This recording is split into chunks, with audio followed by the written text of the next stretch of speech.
اعوذ باللہ من الشیطان الرجیم بسم اللہ الرحمن الرحیم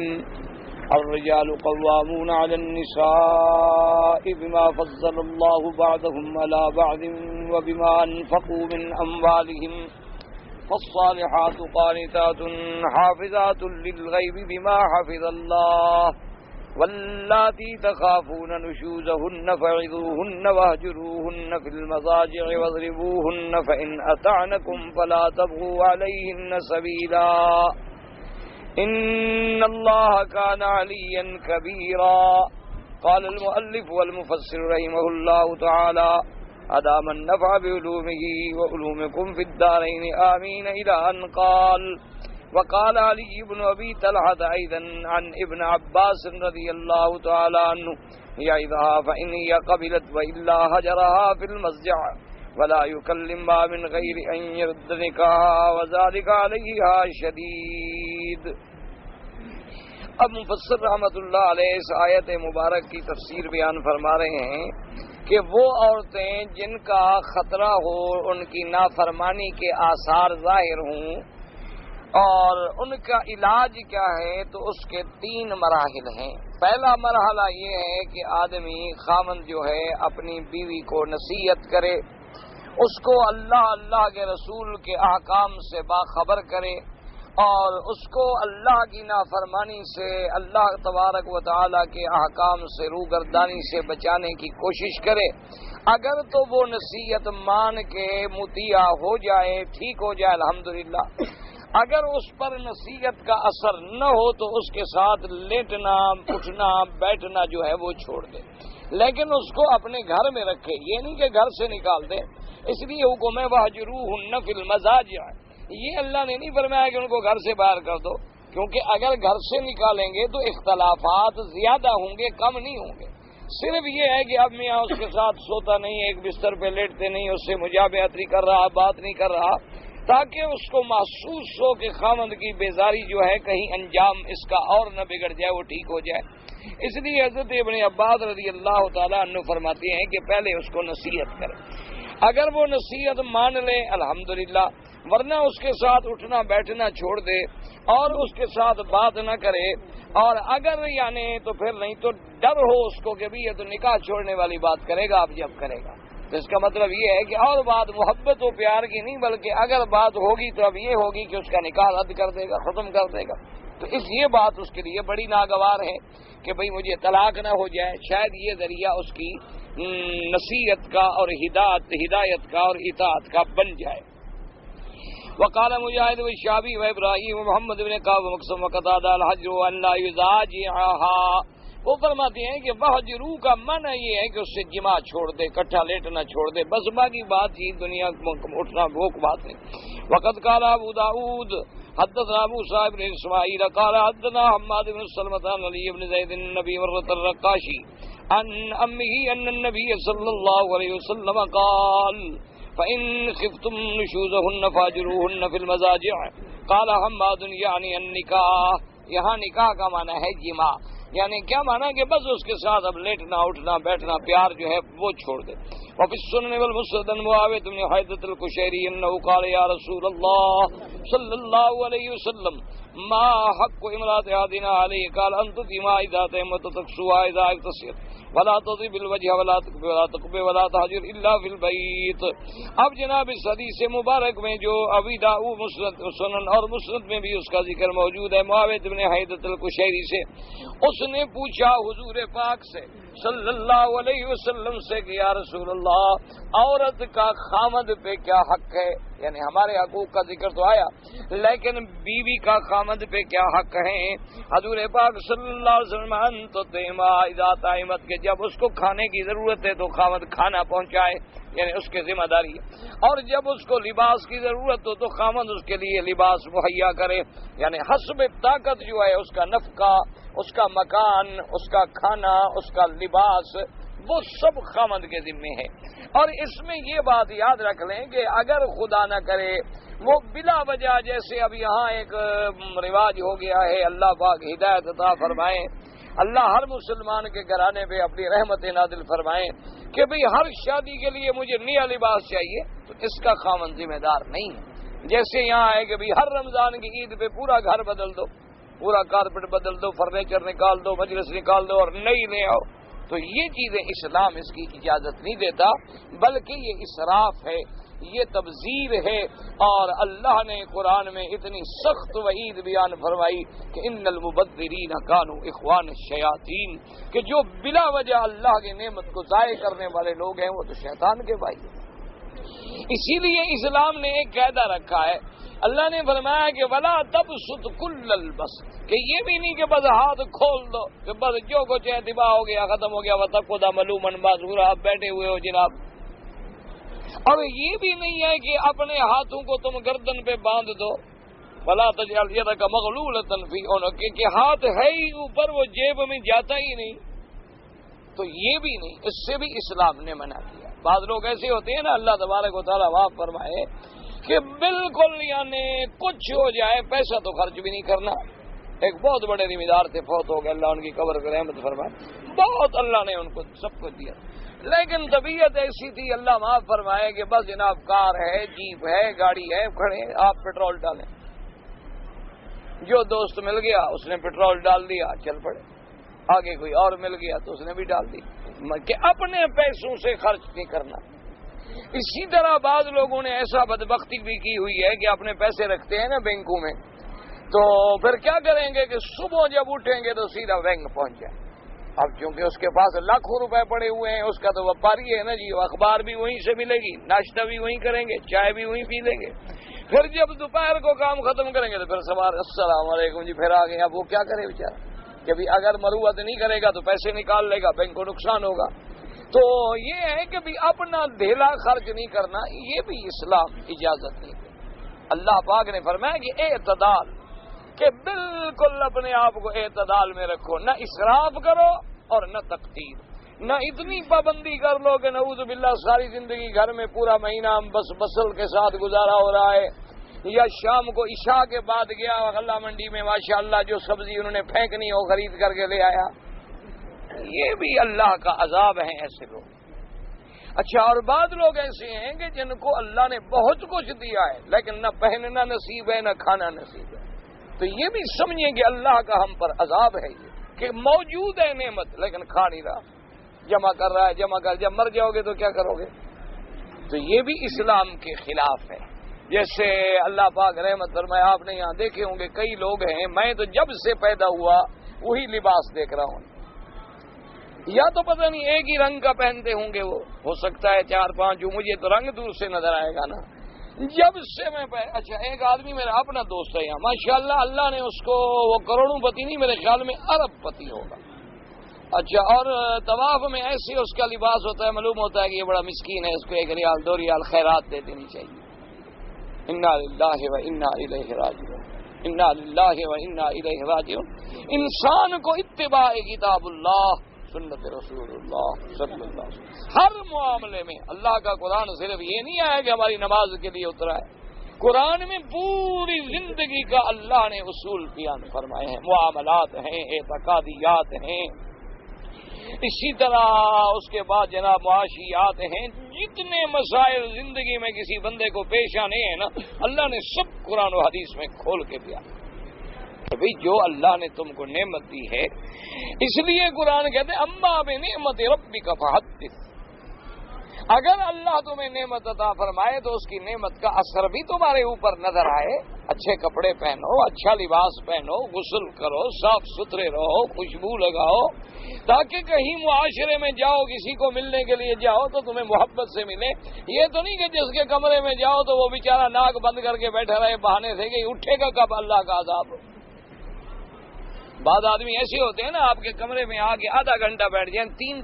دن بدبو نہیں نکلتی۔ انا للہ، نماز میں ساتھ کھڑے ہو جائیں نا، آپ کو صورت بھول جائے کہ آپ کیا پڑھ رہے، یہ کوئی زندگی ہے؟ یہ تو بھائی غریب ہو تو کیا ہو گیا، صاف کپڑے پہننا تو مشکل نہیں نا۔ ایک آدمی غریب ہے، ٹھیک ہے، اس کے بعد 2 جوڑے ہیں کہ 2 لٹکا رہے، ایک پہن لو، شام کو آیا بدل لیا، 2 بنیان ہیں، ایک دھو ڈالی ایک بدل ڈالی۔ اسی طرح وہ بھی ظلم ہے کہ جناب رمضان کی عید آ رہی ہے تو میری سہیلیاں کیا کہیں گی کہ ان کے گھر میں وہی فرنیچر پڑا ہو، یہ سب نکالو۔ اب وہ جناب ہزاروں ریال کا جو فرنیچر نکل گیا، قالین نکل گئی، کارپیٹ نکل گئے،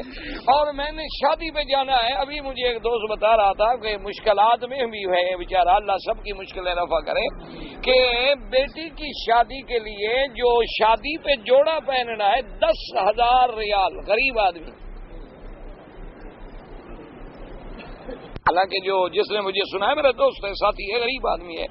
اور مشکلات میں ہے، قرض ہے، پریشانیاں ہیں، اس کے باوجود 10,000 ریال صرف ایک وہ جو فستان بنتا ہے، اور اس کی طرز کیا ہوتی ہے؟ جو عیسائیوں کا لباس، وہ بالکل سفید ایک بنتا ہے فستان آج کل عورتوں کے لیے، وہ بالکل کاپی ہے نعوذ باللہ نصرانیوں،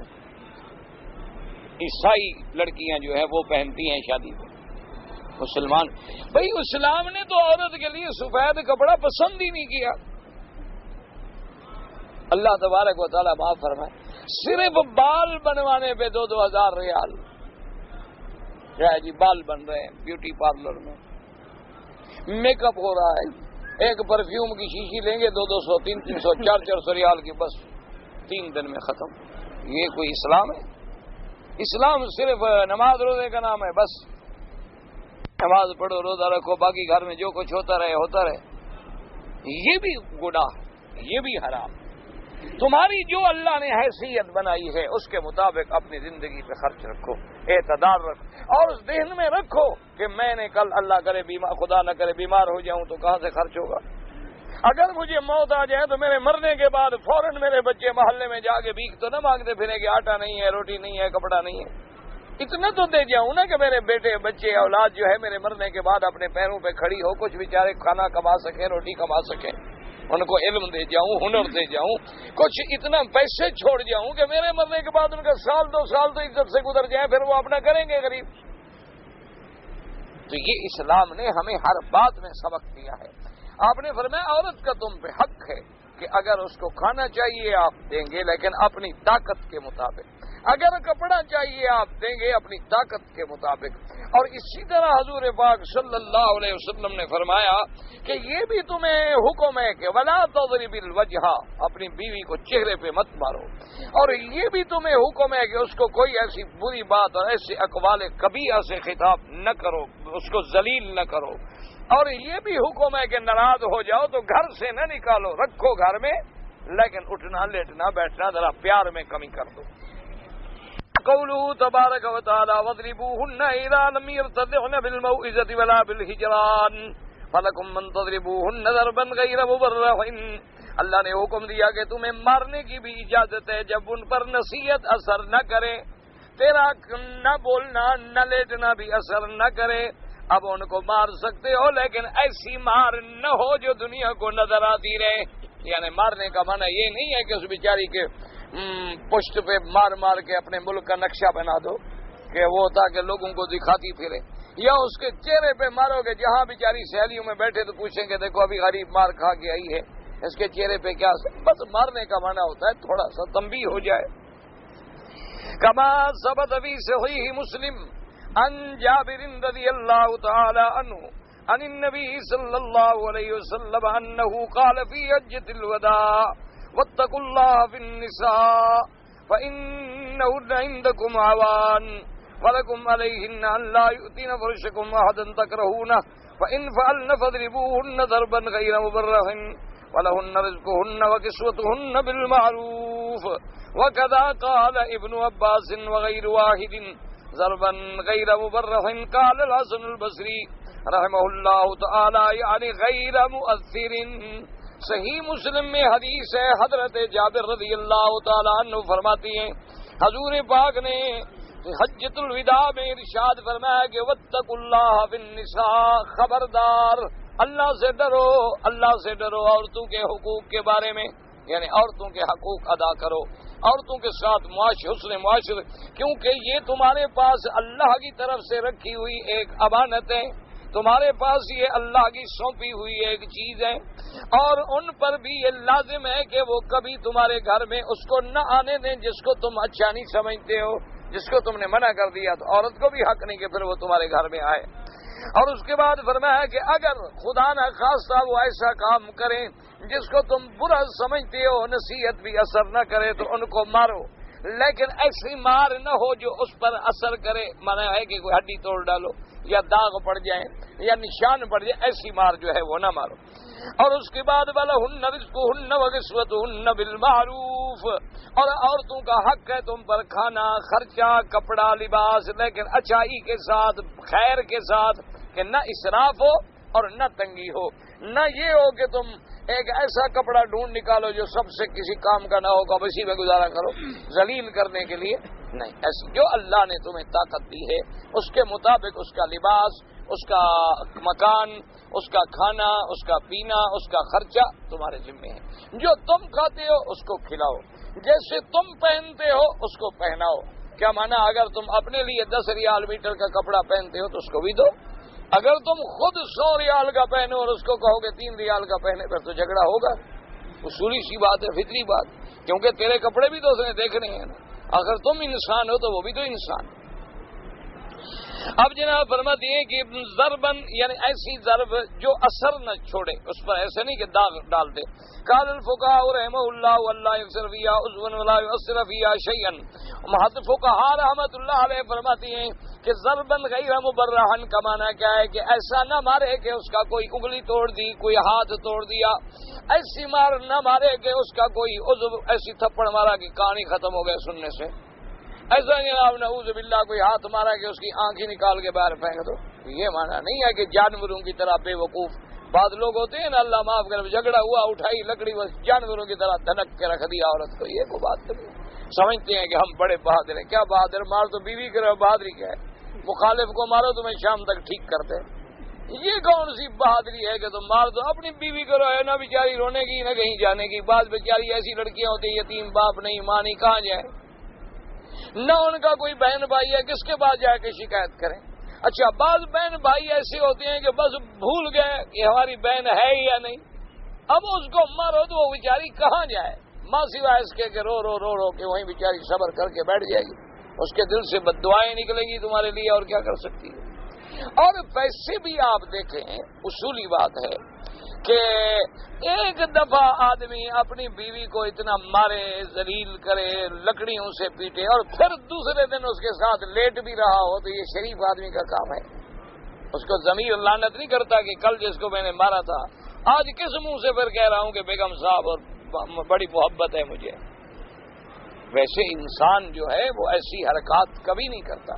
یہ تو جانوروں کے کام ہوتے ہیں کہ اچھا بھی جانور ہے، گدھا ہے، نہیں مانتا تو گدھا سمجھ کے تو نہ مارنا شروع کر دو۔ اور یہ بھی تصور کریں، بعض فقہاء نے اس کی مثال دی ہے کہ اگر کوئی آدمی اپنی بیوی کو مار رہا ہے تو یہ سوچے کہ اگر میں عورت ہوتی اور یہ میرا خاوند ہوتا اور اسی طرح مجھے مارتی تو میں کیا کرتا؟ تو ذرا آدمی خود بھی سوچے کہ بھئی اگر میں کمزور ہوتا اور مجھے ایسے مارا جاتا تو میرا کیا رد عمل ہوتا؟ تو آخر عورت بھی تو انسان ہے، اس کے بھی تو حقوق ہیں۔ وقال علی ابن ابی طلحہ عن ابن عباس یاجرها فی المضجع فإن أقبلت وإلا فقد أذن الله لك أن تضربها ضربا غير مبرح ولا تكسر لها عظما فإن أقبلت وإلا فقد أحل الله لك من الفدية۔ اب جناب اس کے بعد فرماتی ہیں کہ اگر تم اس کو نصیحت کرو، اثر نہ کرے تو اس کے ساتھ لیٹنا چھوڑ دو، اگر ٹھیک ہو جائے تو پھر ٹھیک ہے، ورنہ اللہ نے تمہیں حکم دیا ہے کہ مار سکتے ہو، لیکن ایسی مار نہ مارو جو نشان چھوڑے، اثر چھوڑے،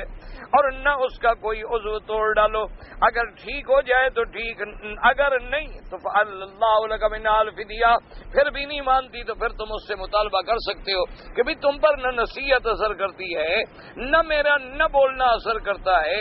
نہ میرا مارنا اثر کرتا ہے، تو اب آخر کیا چاہتی ہو؟ جان چھڑوانا چاہتی ہو؟ ٹھیک ہے، مجھے دو میرا مال، جاؤ میں طلاق دیتا ہوں، خلو کر لو، کیا چاہتی ہو آخر؟ ویسے ہمیشہ اصول ہے، یاد رکھیں کہ جتنے بڑے بڑے حکومتیں لڑ پڑتی ہیں، ملکوں کی لڑائیاں ہوتی ہیں، لیکن صلح کے بغیر اور مفاہمت کے بغیر کوئی حل نہیں ہوتا۔ اس لیے بڑے ٹھنڈے دل سے، اصول سے اگر گھر میں جھگڑا ہو جائے تو علیحدہ میاں بیوی بیٹھ جائیں، اس کو کہ بھی آخر تم کیا چاہتے، کوئی حل نہیں۔ اگر وہ ایک دفعہ 2 دفعہ 3 دفعہ 4 دفعہ محنت کرنے سے ٹھیک ہو سکتی ہے الحمدللہ، ورنہ پھر نہ اپنی زندگی برباد کرو نہ اس کی زندگی برباد کرو۔ اللہ نے طلاق پھر اسی لیے رکھی۔ السلام علیکم، ٹھیک ہے جی، شریعت کے مطابق طلاق لے لو، اب تم اپنے گھر جاؤ، تمہیں اللہ کوئی اور اچھا مجھ سے بہتر شوہر دے دے، اور اللہ میرے گھر میں کوئی اور اچھی بہتر بیوی لے آئے، تاکہ یہ تو نہیں کہ ساری زندگی آدمی جلتا ہی رہے جلتا ہی رہے جلتا ہی رہے، اور اسی نافرمانیوں میں پھر کتنے گناہ ہوں۔ اس لیے ہمیشہ اصول ہے یہ جہالت نہ کرے۔ اچھا ٹھیک ہے جی، یہ ذلیل ہوتی رہے، میں اور شادی کروں گا، اس کو بھی طلاق نہیں دوں گا، یہ بھی ظلم ہے، یہ زیادتی ہے، اللہ کو ظلم پسند۔ ظلم نہ کریں، عدل کریں، اس کے باپ کو بلا لیں، بھائی کو بلا لیں، اپنے باپ بھائی کو بلا لیں، سامنے بیٹھ جائیں کہ جی اس کی بات سنیں، میری بات سنیں، میں کیا کروں، آخر میرے گھر میں اگر ہر وقت ایک عذاب ہے تو اس کا آپ حل کریں، جو آپ کہیں میں کروں۔ اگر پھر کوئی حل نہیں ہوتا تو پھر اس کا مطلب طلاق ہے، اور طلاق کا معنی ہے کہ شریعت کے مطابق کہ جب عورت حیض سے پاک ہو اور اس طہر میں تم نے جماع نہیں کیا، حمل نہیں ہے، ایک طلاق دو رجی، تاکہ ہو سکتا ہے طلاق دینے کے بعد وہ ٹھیک ہو جائے، تو پھر تمہارے لیے رجوع کا راستہ کھلا رہے۔ اگر نہ ہو تو عدت گزر گئی، فی امان اللہ، وہ اپنے گھر میں جائے، اپنا دوسرا شوہر ڈھونڈے، تم اپنی دوسری بیوی ڈھونڈو، تاکہ ساری زندگی تو آدمی کی گناہوں میں نہ گزرے نا جی۔ دیکھو نا، اب بیوی موجود ہے اور حق ادا نہ کرو تب بھی تو گناہ ہے نا۔ اچھا، بیوی حق ادا نہ کرے خاوند کا تب وہ بھی تو گناہ گار ہے نا، کبیرہ کی مرتکب ہو رہی ہے، تو پھر ایک دوسرے کو کیوں عذاب میں مبتلا دے۔ وقال سفیان بن عیینہ عن الزہری عن عبد اللہ بن عمر عن انس بن عبد اللہ بن ابی ذئاب قال قال النبی صلی اللہ علیہ وسلم لا تضربوا اماء اللہ کی بانیوں کو مارا نہ کرو۔ فجاء عمر رضی اللہ عنہ الى رسول اللہ صلی اللہ علیہ وسلم وقال ظاہرت النساء على ازواجهن ورخص رسول اللہ في ضربهن فاطاف بها رسول الله نساء كثير يشتكين ازواجهن فقال رسول الله صلی اللہ علیہ وسلم لقد اتى بآل محمد صلی اللہ علیہ وسلم نساء كثير يشتكين من ازواجهن ليس اولئك بخياركم رواه ابو داود والنسائی وابن ماجہ۔ اب جناب حضور نے حکم دیا کہ اپنی بیویوں کو، اللہ کی بندیوں کو نہ مارو۔ حضرت عمر رضی اللہ تعالی عنہ تشریف لائے، انہوں نے کہا یا رسول اللہ صلی اللہ علیہ وسلم، آپ نے تو حکم فرما دیا ہے کہ نہ مارو، اب عورتیں تو شیر ہو گئی ہیں، ظاہرۃ النساء، وہ تو بالکل شیر ہو کے چڑھ گئی ہیں مردوں پہ، وہ تو اب بات ہی نہیں سنتی۔ تو حضور نے فرمایا کہ اچھا مارنے کی اجازت ہے۔ اب جب مارنے کی اجازت ملی تو اب جناب عورتیں آئیں حضور کے گھر میں، حضور ہمیں تو روز ڈنڈے پڑ رہے ہیں، آپ نے اجازت دے دی ہے۔ حضور صلی اللہ علیہ وسلم نے فرمایا کہ بھائی ہمارے گھروں میں عورتیں شکایت لائی ہیں کہ خامن جو ہیں ان کو بلا وجہ مارتے ہیں۔ جو اچھا آدمی ہے وہ یہ حرکت نہیں کر سکتا کہ اپنی بیوی کو مارے، مانا یہ ہے کہ تم اچھے بنو، صبر کرو، یہ تھوڑا ہے کہ ہر بات پہ تم اپنے ہاتھ میں لکڑی لے لو۔ تو اسی طرح ایک حدیث مبارک میں جو بڑا مشہور واقعہ ہے مسئلہ ایلا کا، کہ ایک دن حضرت عمر رضی اللہ تعالیٰ عنہ فرماتے ہیں کہ ہم اپنے گھر میں تھے کہ مجھے اطلاع ملی کہ حضور نے اپنی بیویوں کو طلاق دی۔ حضرت عمر فرماتے ہیں کہ میرے تو پاؤں سے زمین نکل گئی، کیونکہ حضور کے گھر میں حضرت عمر کی بیٹی ہے، جس کی بیٹی کو طلاق ہو جائے اور پھر خامند ہو محمد الرسول اللہ صلی اللہ علیہ وسلم، تو اس پہ کیا گزری ہو۔ آج بھی شریف آدمی، اللہ نہ کرے جو اچھے خاندان ہیں، اگر بیٹیوں کو طلاق ہو جائے ان کے تو گردنیں ٹوٹ جاتی، وہ تو بیچارے محلے میں سر اٹھا کے بھی نہیں چلتے، حالانکہ ان کا قصور کیا ہے۔ تو حضرت عمر فرماتے ہیں کہ میں دوڑا ہوا آیا، دیکھا تو مسجد نبوی میں صحابہ بیٹھے ہیں، سب رو رہے ہیں، پریشان ہیں۔ کیا بات ہے؟ جنہوں نے کہا حضور نے بیویوں کو طلاق دے دی۔ اب صحابہ رو رہے ہیں، بھی آخر کسی کی ماں کو طلاق ہو جائے، امہات المومنین ہیں۔ اب حضرت عمر فرماتے ہیں کہ میں اپنی بیٹی کے گھر میں آیا، بی بی حفصہ کے گھر میں نے کہا کہ دیکھو میں نے تمہیں کئی بار نصیحت کی تھی کہ حضور کو تنگ نہ کیا کرو، حضور صلی اللہ علیہ وسلم سے ہر وقت تم مطالبہ کرتے ہو کہ جی ہمارے لیے آٹا نہیں ہے، کھجور نہیں ہے، خرچہ نہیں ہے، اور جب حضور دیتے ہیں خیرات کر دیتی ہیں۔ حضرت عمر فرماتے ہیں کہ میری بیٹی پریشان ہوئی تھی حضور صلی اللہ علیہ وسلم کی ناراضگی سے، انہوں نے کہا ابا جان آپ ہمارے معاملے میں کیوں دخل دیتے ہیں، یہ تو میاں بیوی کا معاملہ ہے آپس میں۔ تو حضرت عمر فرماتی ہیں کہ میں واپس آیا، پتہ کیا تو حضور پاک ایک بالا خانے پہ یعنی کمرے پہ اوپر جیسے کمرہ بنا ہوتا ہے وہاں آرام فرما تھے۔ میں وہاں گیا، آپ کے خادم موجود تھے، میں نے کہا اطلاع دیں، لیکن حضور نے اجازت نہیں۔ میں نے کچھ دیر کے بعد دوبارہ اذن مانگا، حضور نے پھر بھی اجازت نہ دی۔ میں نے کچھ دیر کے بعد پھر تیسرے دفعہ اذن مانگا تو حضور نے اجازت دی۔ تو حضرت عمر فرماتی ہیں میں جب اندر داخل ہوا میں حیران ہو گیا کہ ایک عام پرچے پہ حضور لیٹے ہوئے ہیں اور پورے پرچے کا نقشہ میرے مدنی سرکار کے بدن میں بنا ہوا ہے، اور کمرے میں کیا ایک مشکیزہ لٹکی ہوئی ہے اور ایک آدھا چبڑا پڑا ہوا، یہ ساری جائیداد۔ تو حضرت عمر فرماتی ہیں کہ میں نے دیکھا کہ حضور کے چہرے پر بھی رنج و غم کے آثار ہیں، تو میں نے کہا کوئی ایسی بات کروں کہ حضور کو خوشی ہو، ذرا حضور کی طبیعت خوش ہو جائے۔ تو میں نے کہا یا رسول اللہ صلی اللہ علیہ وسلم، عورتوں کو تو آپ نے ہمارے سر پہ سوار کیا ہے نا، ہم تو قریش مکہ جو ہے، مکے کے رہنے والے ہم جو قرشی لوگ تھے، ہم تو ان کو سیدھا کر کے رکھتے تھے، آپ نے اتنا حقوق دے دیا، عورتوں کو اتنا اونچا کر دیا ہے کہ اب ہماری بات بھی نہیں سنتی، آپ کی بات بھی نہیں مانتی۔ حضور ہنس پڑے، حضور صلی اللہ علیہ وسلم کو ہنسی آ گئی حضور۔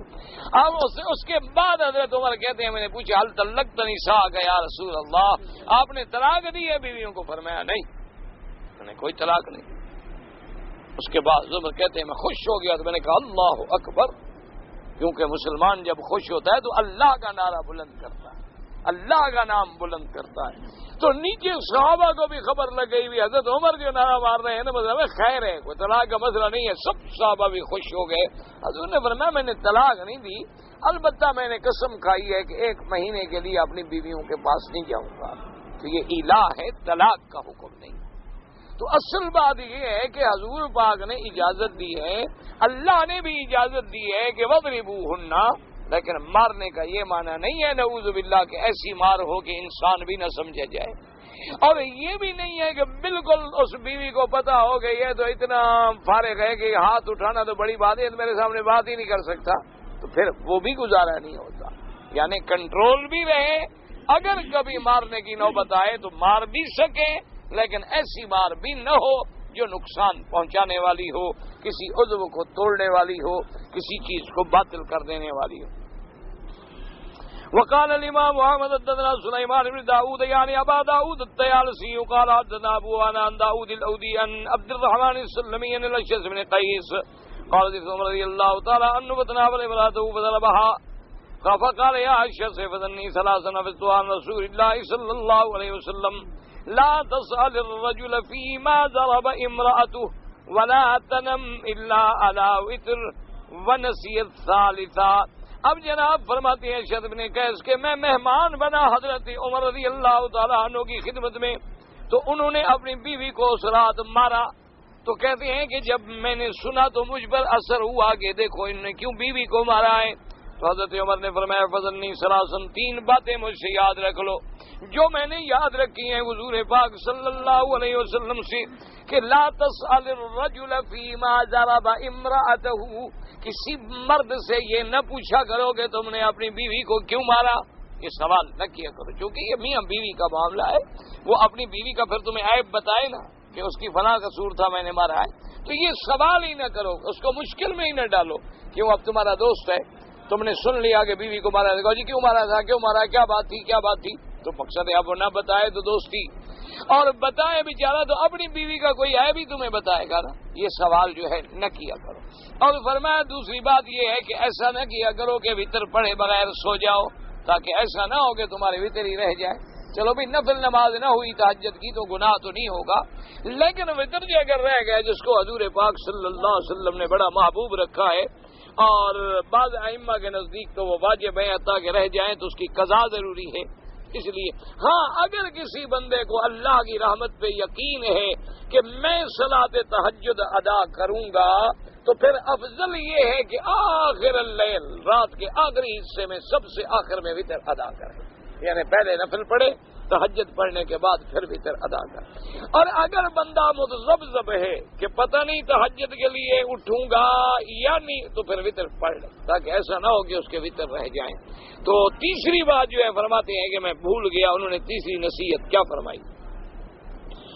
وَقَدَا رَوَاهُ أَبُو دَاوُودَ وَالنَّسَائِيُّ وَابْنُ مَاجَهَ مِنْ حَدِيثِ عبد الرحمن بن مهدي النبي أوانا عن داود الأودبي وقوله تعالى فإن أطعنكم فلا تبغوا عليهن سبيلا، أي إذا أطاعت المرأة زوجها في جميع ما يريده منها مما أباحه الله له منها فلا سبيل له عليها بعد ذلك وليس له ضربا ولا هجرانا۔ اللہ نے فرمایا کہ اگر بیوی تیری بات مان لے، اگر بیوی اپنے خامد کے سارے حقوق شریعت نے جو ذمے رکھے ہیں وہ ادا کریں تو اللہ تمہیں حق نہیں دیتے کہ اب تم بلا وجہ بیوی کو ذلیل کرو یا بلا وجہ تم بیوی کو مارو یا بلا وجہ